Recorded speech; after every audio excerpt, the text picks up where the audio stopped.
I hate Christmas. Mall is full of nothing but women and children. All you hear is, I want this, get me this, I have to have this. Then there's the children.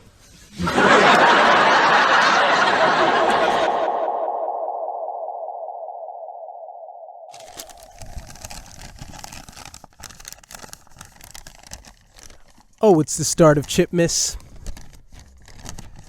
These are your round one predictions. Bundy here, you there. 2 games to speak of. Plathanos versus the Toronto Bundy, and Joelicus Maximus versus Big Papa Pooh. I want to say that even if your team is bad or middle of the road, there's something impressive about your team. And on the opposite end of that, even if your team is amazing, there's something unimpressive about your team. And all teams have potential. This is how I've chosen to gauge these predictions for this week. The impressive, the unimpressive, and the potential players that can pop this week for you. And me as well. Let's start off with the one-sided affair of this first week of the playoffs, thought by many to be the one-sided game. By many, I say about 3 people in the league and ESPN. That's as much as you need. The 6-7 and 1 Plathanos versus the 8-5-1 the Toronto Bundy. I will mention that Hensel has a few moves that he probably has to make here. I don't think he's taken a look at his team yet this week. So even though he's projected at about 79, I'm going to lay Hensel's projections to about maybe 89, somewhere around that neighborhood. This prediction is, of course, projections aside. This is this game and the other one. Now, Hensel and I have had 2 games this season. Week 1, we had our tie, 88-88.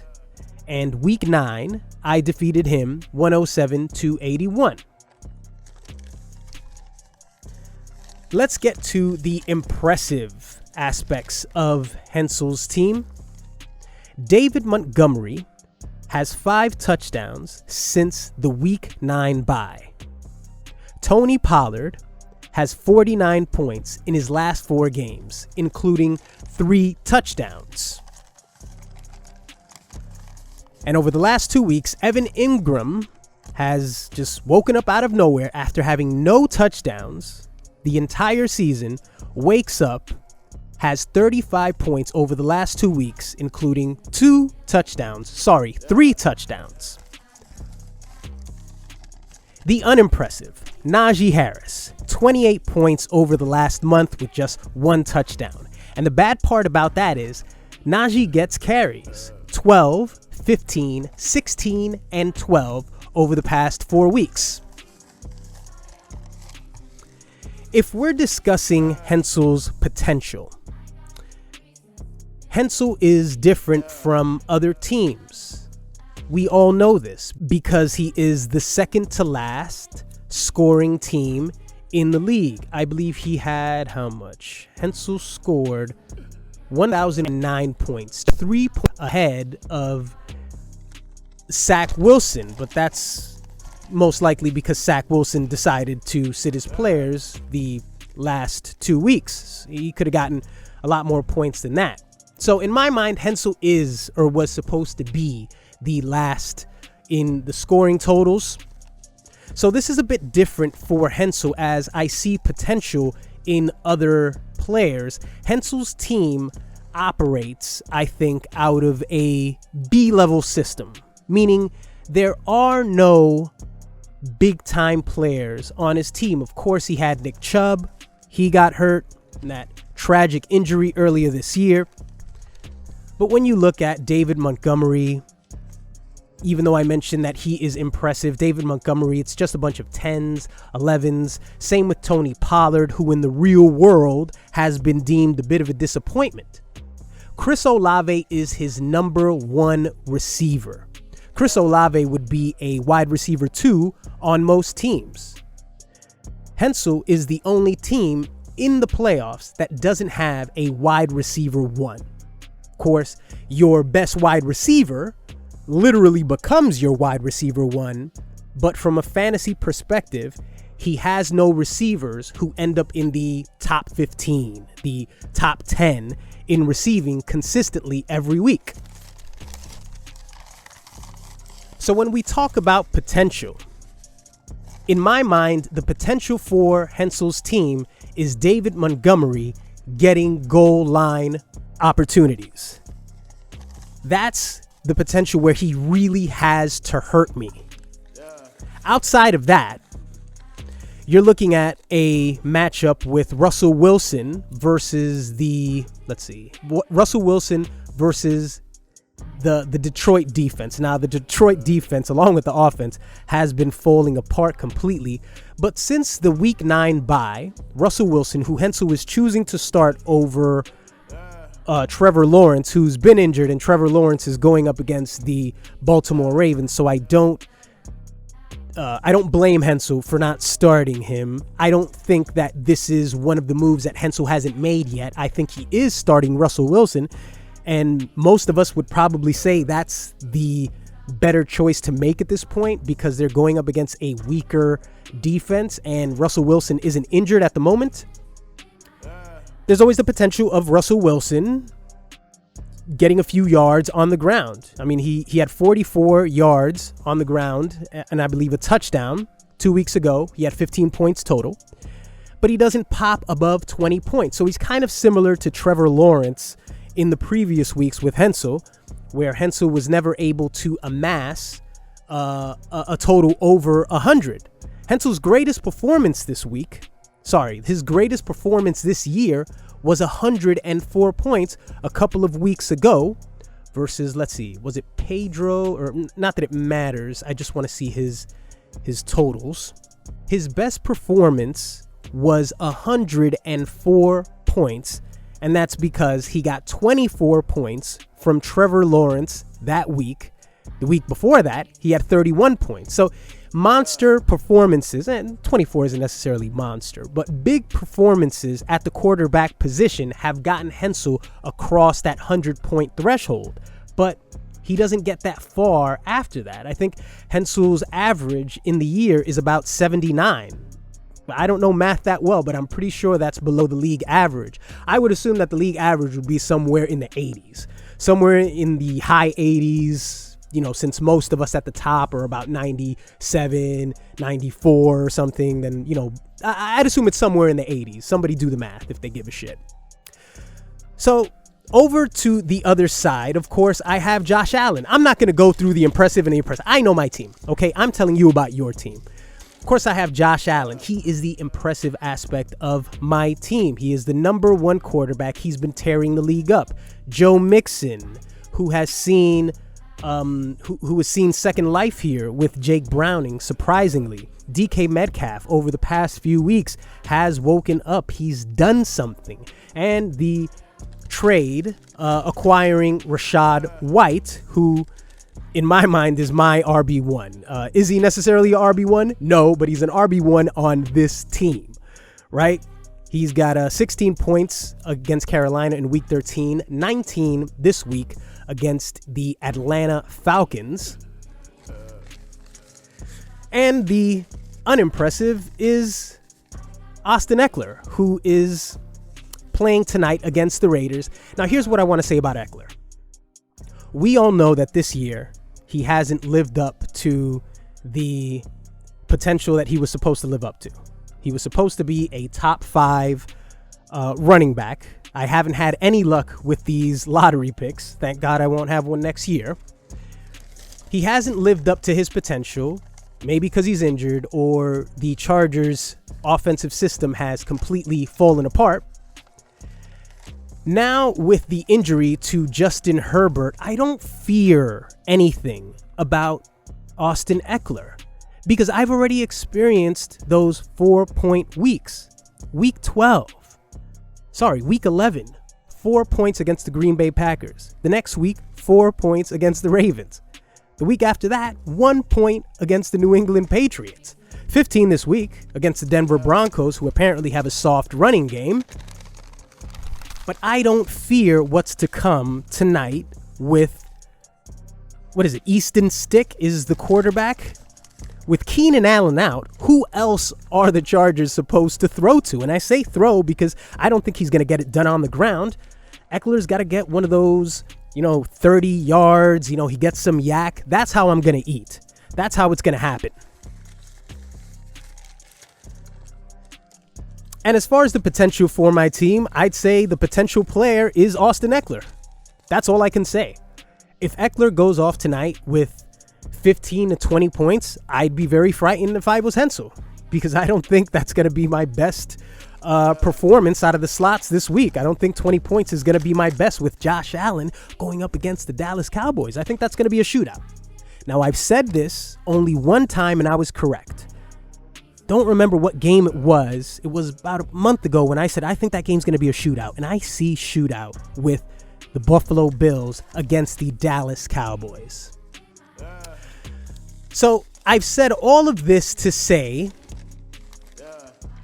that even if Hensel makes the adjustments, which I think he should make, or I would assume that he's going to make anyway, but you don't have to rush to it. He doesn't have any Thursday night games. With the adjustments that he should make, I still see Team Bundy winning by over 30 points. Yes. By over 30 points, I see Team Bundy picking up the victory. And I say this because Hensel has no marquee players. He doesn't have a fantasy player that's going to bring him 30 points, and it's going to somehow balance out the rest of the low-scoring performances. The potential for that to happen is there. David Montgomery, if anybody, in my opinion, is the player that can get Hensel there. Tony Pollard isn't terrible either, but I don't see him getting that much rep against the Buffalo defense. I see it being more of a passing game, but who knows? I'm not a football expert. As I said, I am a fantasy football trash talker. And the fact that Russell Wilson can't pop above 20 points and most likely isn't going to do that this week. Most likely meaning I hope. So I'm not going to give you an actual score, though I will say that Team Bundy will win this quite decisively, in quite decisive fashion. And the only way that I could possibly lose this game is if I don't show up.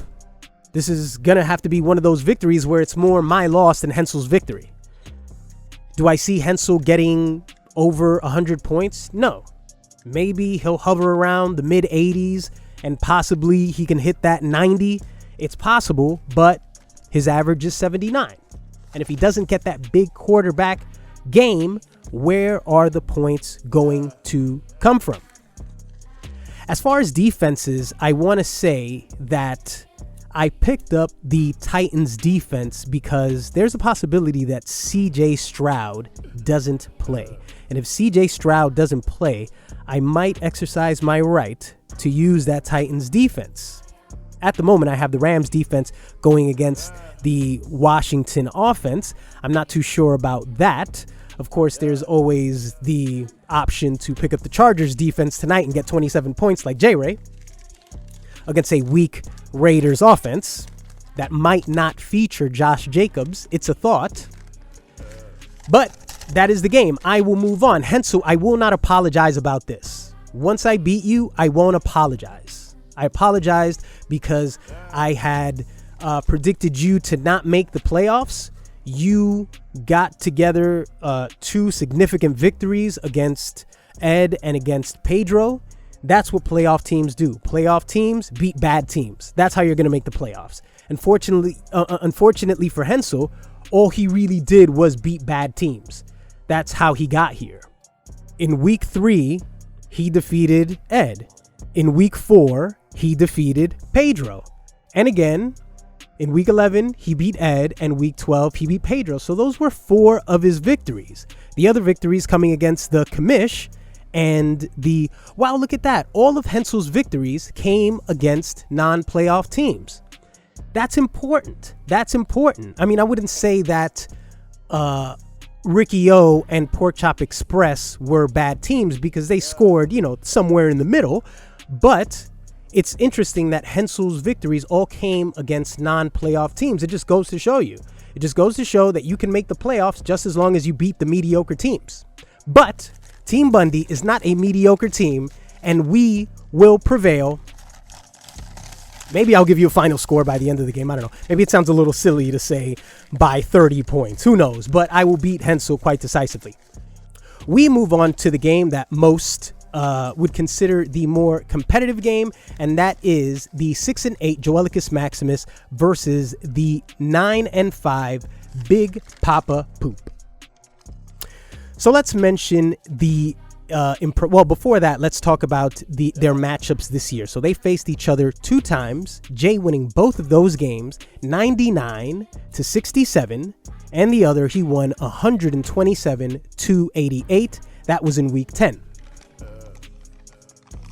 The impressive aspects of Joe's team: CeeDee Lamb, 5 touchdowns in the last 5 weeks, 1 touchdown in each game.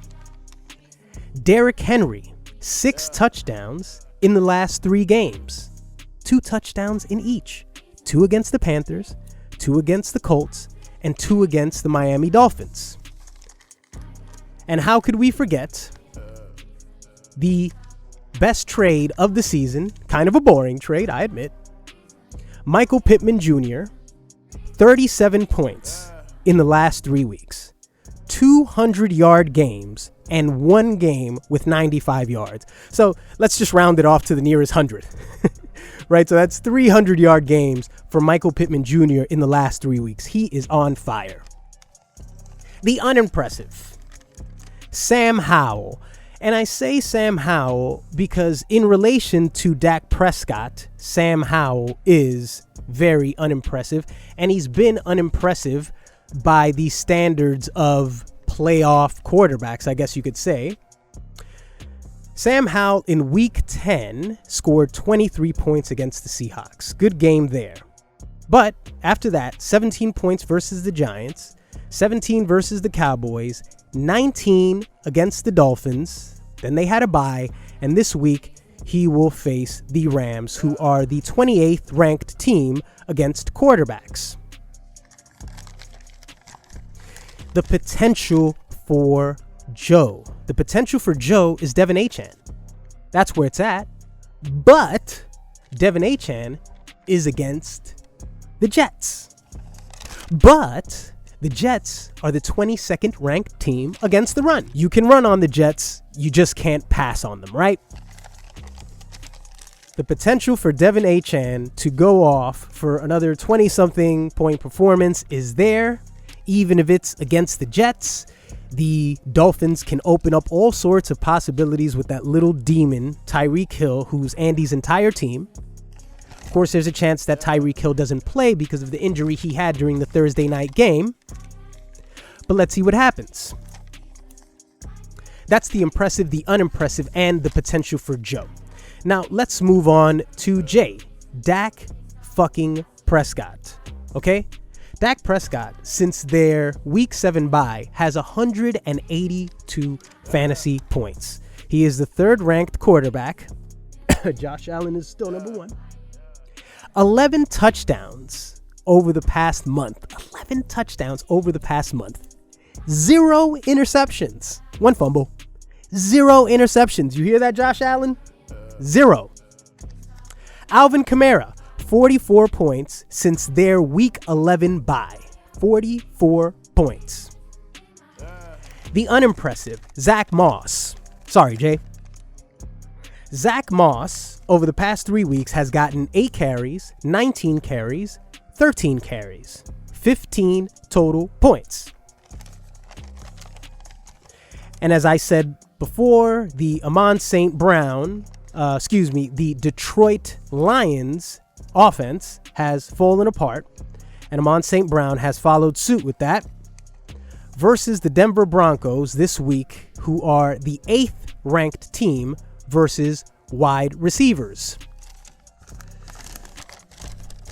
The potential player for Jay is Justin Jefferson. Justin Jefferson against the Cincinnati Bengals. I have this thought, with did Justin Jefferson go to LSU as well? The connection that Justin Jefferson and Jamar Chase have, I kind of feel like they're in competition, in this friendly competition with one another, and I can't see the other one getting a great game and getting targets and the other one just getting shut out. I mean, at some point in the huddle, somebody's got to ask for the ball. So I just think that Justin Jefferson has a lot of potential to go off, especially if he doesn't leave the game early, right? Now, other things to mention about this matchup. Most, if not all, of these quarterbacks in the playoffs right now, including the teams on the bye, have the benefit of no longer dealing with any opposing teams having the wide receivers to those quarterbacks. There's no more Stephon Diggs that I have to worry about. There's no more A.J. Brown that Eric has to worry about.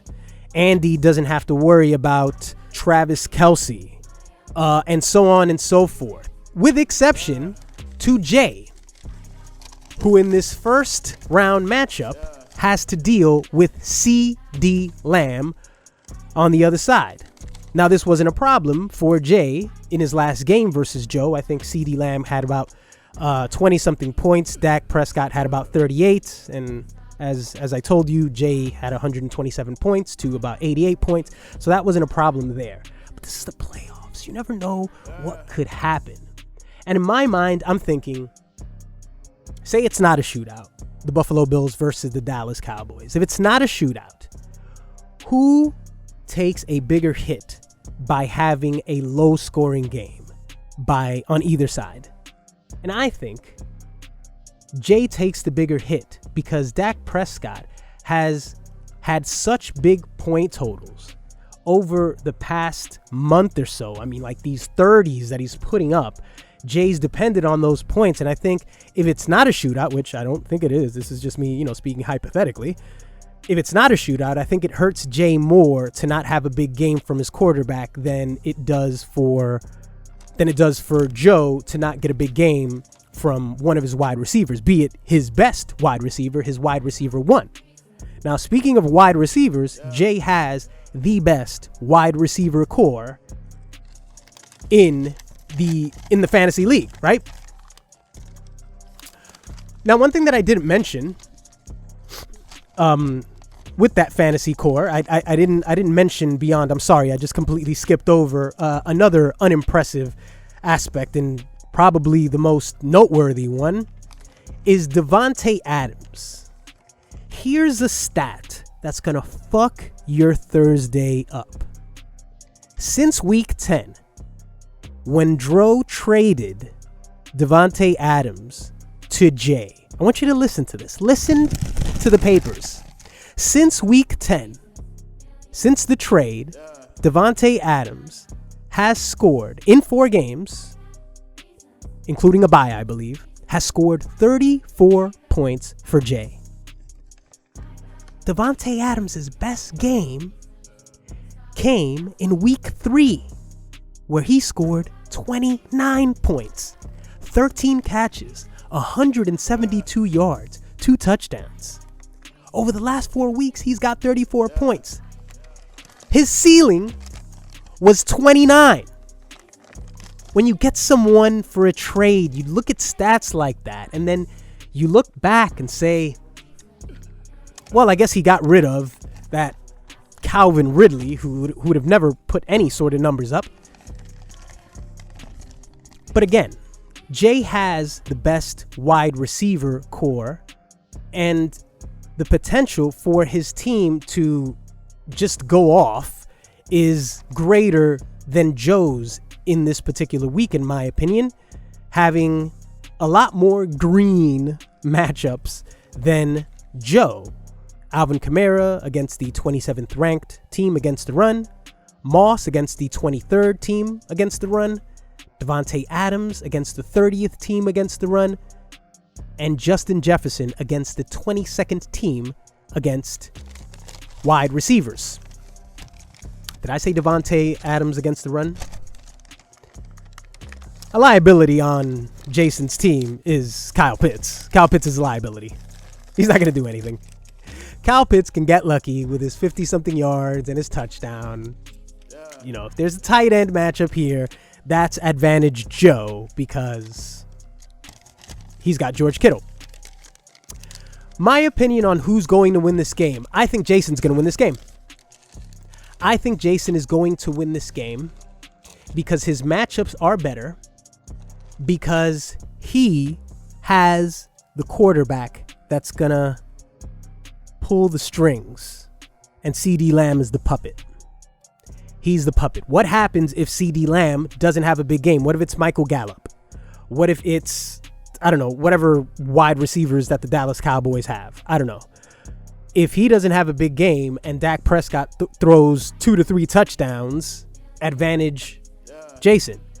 I think this game is also going to be a lopsided game. I don't think it's going to be a very high scoring game. But I see Jay winning by, I'd say about 15 to 20 points. Let's say that 15 to 20 points. And it's not very lopsided, but 15 to 20 points. It's not going to be this crazy high scoring affair. I think that, that the Real Deal podcast had expected it to be. I don't think it's going to be quite that. I'd say maybe just peaking above, you know, in the hundreds, you know, maybe 90 something to 100 and something. If you want to consider that a high scoring game, I guess, you know, in my mind, a high scoring game is like 120 to 135, you know, that kind of thing. I don't think it's going to be that, you know, but I do think that Jason will get the victory against Joe. If you want scores, you know, I think that's a fool's errand. I don't think I can really give you a score. I mean, how would I assess that, really? I can just pretty much give you the gap between both teams. As I said, Team Bundy about, you know, 20-something to 30 points, and Jay by about 15 to 20 points, somewhere around that neighborhood. Joe's disadvantages are his quarterback. His disadvantages are his quarterback in relation to Jay's quarterback. Just 17, and 19 points. What is he going to do against the Rams? Is Aaron Donald going to get that ass 2 to 3 times during the game in pivotal drives? Let's see. So that was your round 1 prediction.